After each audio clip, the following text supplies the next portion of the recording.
Halo guys, nah jadi kembali lagi di channel kedua, yang tadi channel pertama.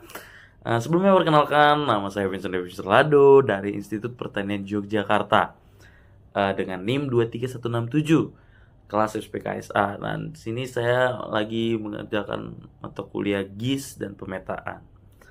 Nah, jadi kan kita tadi udah membahas tentang jenis-jenis drone. Sekarang kita akan membahas tentang bagian-bagian dari drone itu sendiri, guys. Jadi untuk selanjutnya kalian terus menyaksikan ya. Check this out dulu. Nah guys, jadi sebelum membeli drone kamu harus menonton video ini sampai akhir. Nah, sebelum membeli drone, penting bagi kalian untuk memahami bagian-bagian drone itu sendiri untuk mendapatkan keputusan yang bijak. Meskipun terlihat sederhana dari luar, drone memiliki komponen-komponen yang cukup kompleks. Dengan memahami drone secara mendalam, kalian dapat memilih drone sesuai dengan kebutuhannya.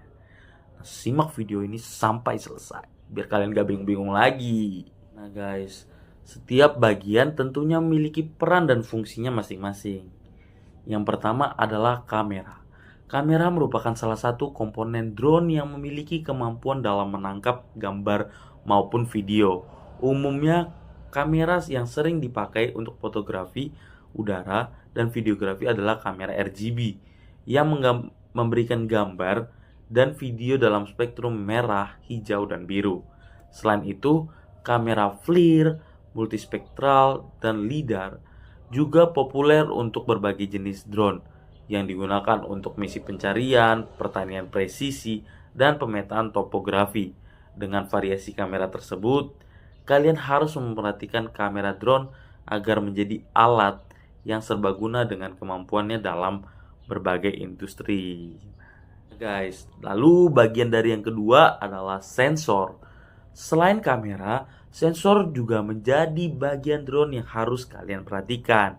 Ketika hendak membeli drone, kalian akan menemukan beragam sensor seperti GPS, anemometer, barometer, sensor suhu, sensor cahaya, lidar, dan masih banyak lagi.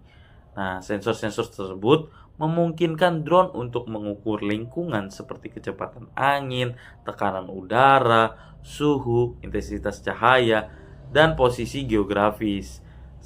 Selain itu, dengan bantuan sensor juga dapat meningkatkan kontrol dan navigasi drone, serta memperoleh data untuk tujuan pengamatan, survei, maupun tugas dari pemetaan. Nah guys, terus ada bagian yang ketiga yang ini sangat rawan nih, penting banget. Juga penting ya dari bagian-bagian yang lain. Nah, itu frame. Nah, bagian drone ini tidak kalah penting, itu frame. Hal ini dikarenakan fungsinya sebagai pondasi yang mengikat semua komponen bersama. Penting bagi kalian untuk memilih frame yang kokoh namun ringan, karena ini akan memastikan drone dapat terbang dengan stabil. Frame yang kokoh akan memberikan perlindungan pada komponen-komponen internal dan memastikan kestabilan selama penerbangan, sementara frame yang ringan dapat meningkatkan maneuverabilitas dan efisiensi dari baterai. Nah, adapun bagian keempat yaitu motor, tapi bukan motor brum-brum ya. Nah, ini motor pada drone. Motor pada drone berperan sebagai pendorong utama untuk terbang. Nah, penting bagi kalian untuk memilih motor yang memiliki kekuatan dan efisiensi yang sesuai dengan kebutuhan penerbangan. Motor yang kuat akan memberikan daya dorong yang cukup untuk mengangkat drone dengan stabil. Sementara motor yang efisien akan membantu memperpanjang masa terbang dan mengoptimalkan kinerja baterai. Selain itu, memperhatikan keunggulan dan kemampuan motor dalam berbagai kondisi cuaca juga menjadi faktor penting yang perlu kalian perhatikan. Lalu bagian kelima yaitu propeller atau baling-baling. Nah, propeller yang berperan sebagai baling-baling untuk menghasilkan dorongan drone ke udara. Propeller bekerja dengan mengubah putaran menjadi gaya dorong untuk menggerakkan drone. Penting bagi kalian untuk memperhatikan arah putaran propeller yang bisa searah jarum jam atau clockwise atau CW, atau berlawanan arah jarum jam clockwise atau CCW. Selain itu, Anda juga perlu memperhatikan material propeller yang dapat bervariasi mulai dari plastik, karbon, kayu, dan lainnya. Nah, ada bagian keenam, bagian dari drone, yaitu baterai.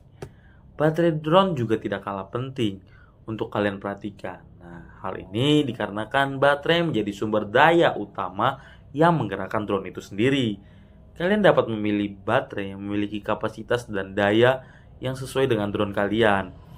Karena hal ini akan memastikan drone dapat terbang dengan stabil dan memiliki masa terbang yang memadai. Selain itu, pastikan drone terpasang dengan benar dan tidak mengalami kerusakan. Karena hal ini dapat mempengaruhi kinerja dan keamanan drone selama penerbangan berlangsung. Nah, lalu ada bagian yang ketujuh, yaitu remote control.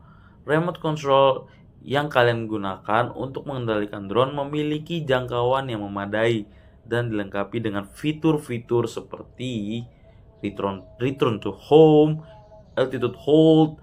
Dalam mengaplikasikan drone, kalian juga perlu memperhatikan faktor lingkungan seperti cuaca, lokasi terbang yang aman. Kalian perlu mematuhi aturan yang berlaku dan menjaga etika terbang agar tidak mengganggu masyarakat sekitar. Nah, dengan remote control yang andal dan kesadaran yang baik dalam terbang, kalian dapat menikmati pengalaman terbang drone secara aman dan bertanggung jawab. Guys, itu adalah bagian-bagian dari drone. Jadi, kalau kalian mau beli drone, kalian tetap harus mengerti jenis-jenis drone-nya, bagian-bagian drone, seperti itu guys.